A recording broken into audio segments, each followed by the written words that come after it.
Hi guys, welcome back to my channel. Please give this video a thumbs up and don't forget to subscribe. So today I'll be showing you how I make my sugar wax, or halawa as it's called. This batch you can see me holding, I've had it sitting in an airtight container for 2 weeks now. I usually make them in large batches and just cover. I don't refrigerate or anything, I just cover it and keep for when I need it. So I'm going to work on this little one I have in my hands and make it more stretchy for usage. I usually don't use my wax hot like other people do with the wax strip. I prefer to make it stretchy and then use to take out the hair. I find it's easier that way, it's faster, comes out really well. So this is my go-to method anytime. All I'm doing right now is stretching it out so it can get sticky enough to use. So all I'm just doing is stretching it out. When it's soft and stretchy, easy to pull, it pulls the hair out easily. It grips the hair and pulls it out easily. So that's why we do this. So you can see I'm done stretching it out. Now watch me use it on my skin. It makes things so much easier. Halawa is great. You can use it all over your body. It keeps the hair off for a longer period of time. Unlike using your shaving stick, you don't get ingrown hairs when you use this. I mean, it's really amazing. This is what I use for myself and my clients. So you can save it, you can make it, save it for as long as you want, and then use it when you're ready.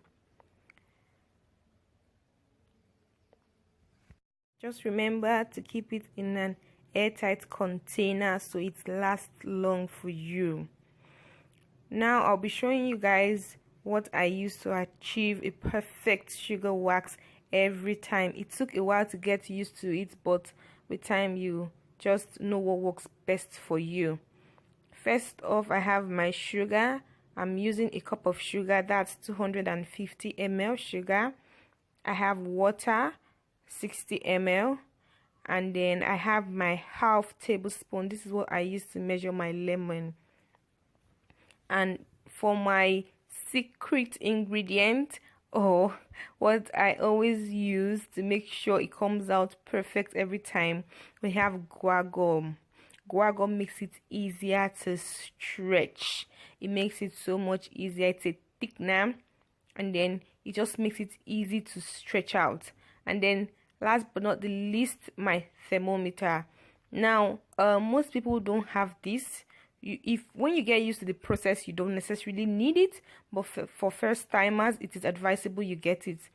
It's just okay so you can tell when to put off your sugar wax so it doesn't burn.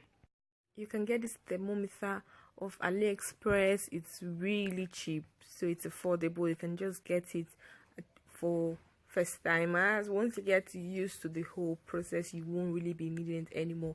I don't use it as much because I know when my sugar wax is ready. Now I'm going to be showing you how to do the mixture. So first off, I have my stainless steel pot ready. I put in my sugar, I add my water, and then my lemon juice. I'll be using the measurement spoon I'm using is half tablespoon, so I'll be using 2 of that in the mixture. You don't really have to get lemons. You can get the juice already squeezed in the bottles. You don't have to get fresh lemons and then squeeze out. If you can get the ones in the bottle, oh, that will be fine. If not, you can just get your lemon, squeeze, and then add to your mixture. It's really simple. I won't be using my guar gum now. I'll be using it later on, but that should just sit there while we get every other thing ready. So once I get what I need from my lemon juice out, I put in the pot and then I stir my mixture. Watch me just stir everything together. stir it and then get ready to put it on the stove. So all I'm doing here is just stirring the mixture and then I'll put it on the stove. Now for the heat, you want medium heat. You don't want it too hot and you don't want it too low, so just medium heat will do fine. That will be perfect. So you cook slowly, you don't rush it. Now you can see me stirring my mixture on the fire. We just want to stir till we get the bubbles out.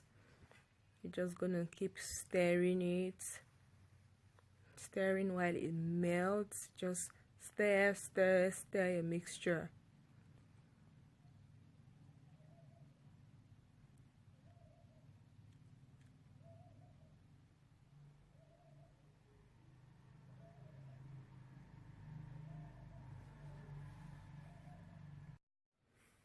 Now you can see the bubbles starting to come out at the sides. If you watch close, you can see now the bubbles are out. It's boiling now. You can also tell if your sugar wax is ready by the color. You don't want it to be golden brown. It could get burnt if you are waiting for it to turn golden brown. So a light gold color would do just fine. If you don't have a thermometer, a light gold color will do just fine. So you see me stirring my mixture. It's boiling now. I just keep stirring. Then I get my thermometer out and then I put it in. You don't want the thermometer, the pointy end, to get to the pot. You just want it in the sugar wax. It shouldn't be on the, shouldn't get to the pot, the bottom of the pot. You just want it in the sugar wax. So now I got my thermometer in. I'm just going to watch. You need your sugar wax to be between 260 degrees Fahrenheit to 280. I would advise you make it 260 for first timers. Just leave it at 260. But me, sometimes I go between 260 to 270 degrees. It depends on how I'm feeling or how I want my sugar wax. But please, if you're a first timer, it's always okay to just stick with the 260 Fahrenheit, which is equivalent. Like you can see now, my thermometer is on 271, which is equivalent to about 132 degrees Celsius. So now it's off the fire, it's ready. I'm going to add my guar gum now. Half tablespoon of guar gum goes into the mixture. You have to make sure it's off the fire before you add your guar gum. So all I'm doing now is stirring it in to make sure it goes in, it dissolves properly into my mixture. You can see the color of my sugar wax. It is just a light gold color. It's not golden brown. This is the best color you want to achieve when making your halawa. It makes it easier for you. Now all I'm going to do is pour it in a glass bowl and allow it to cool down. You don't want to work on your wax when it's hot. It's going to burn you really bad. So you just leave it in the bowl and let it cool down. So I let my mixture sit for about 30 minutes thereabout, and it was still warm. You don't want it hot, you want it warm enough to work with. So all I'm doing now is just stretching it out to make it easy to use. Making halawa is pretty simple, guys. You just have to follow the steps, follow your measurements, find out what works best for you, and there you go.